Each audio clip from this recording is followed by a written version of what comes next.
Hello, and welcome to the tutorial for BCI2000Unity. BCI2000 is a C++ based open source software platform dedicated to biosignal acquisition, processing, and feedback. BCI2000 provides a robust and well-documented structure that allows researchers to dedicate resources to developing a wide variety of electrophysiological experiments. Unity is a cross-platform game engine with support for desktop, mobile, console, and virtual reality platforms. It is both easy for beginners to use and popular for low-cost game development.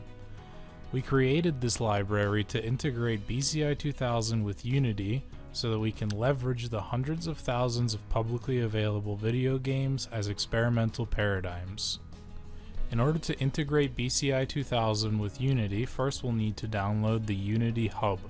You can do this by going to their website, then going to Developer Tools, then downloading Unity, and then clicking Download for Windows. Next, you'll need to build and compile BCI2000. If you're not familiar with the process, you can just go onto our Wikipedia and then go to Building and Customizing How To, and then follow these instructions. Now that we have both Unity and BCI2000 installed, we need to compile both BCI2000Unity and BCI2000 remote.net.dll.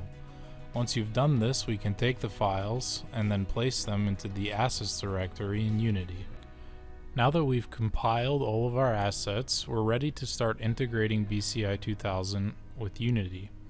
For this demonstration, I'll be using a free and openly available Unity remake of a popular game called Flappy Bird.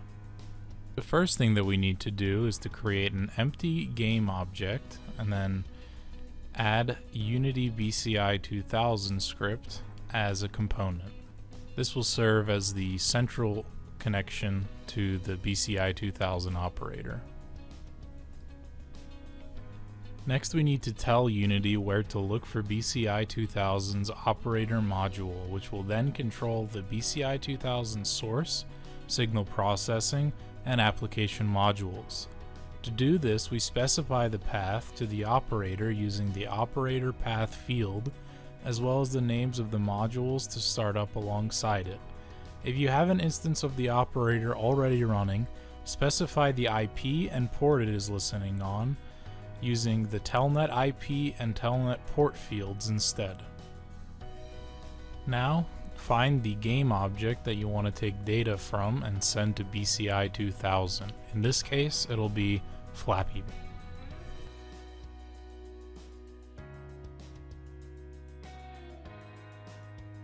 Next, you'll want to add a script component of the script BCI2000 state sender to the object. This will tell Unity what variables to save as states.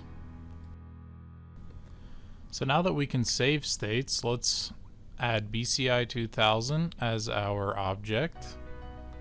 Then go in and add our camera from the screen position. And now what we're doing is we're telling BCI2000 state sender to save the screen position and the velocity. Now we'd like to save the state, which reflects the score of the player.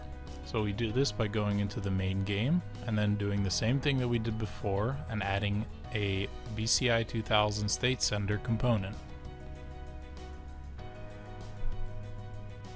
The one limitation of this is that you're unable to send and receive custom variables. To be able to do this, we'll need to do some simple C# programming. So here we're just adding a new custom component called score sender. In order to actually get these custom variables, we need to add a new C# script to the object which you want to take data from. Edit the script to change the inherited class to be custom variable based instead of mono behavior. Implement the add custom variables method and have it add custom variables to the custom variables list by calling custom variables.add and then dragging this new script into the custom variable supplier field of the BCI2000 state sender component. So all I've done here is I've created a new custom variable called score. I've given it a value of 1 and also set its type to an unsigned integer.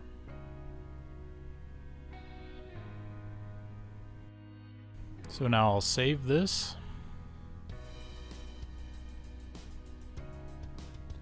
And now all we have to do is to drag the new score sender script to our custom variable supplier. And now we're ready to play our Unity game with BCI2000. The first thing you'll see is our operator window, followed by our system log, and then our timing window and our signal source. So what I'll do for you is I'll show you the states using our state visualizer. So we can add a state for all of the variables which we watched earlier in the video. And now we're playing the game. So I'd like to draw your attention to the operator watches, and you'll see our velocity, our screen position, as well as our score. This concludes the BCI2000 Remote Unity user tutorial. You can find more information on this library on the BCI2000 wiki at the link provided in the description below. You can also find out more about BCI2000Unity by following the links to the GitHub repositories in those wiki entries. Thank you for watching our video.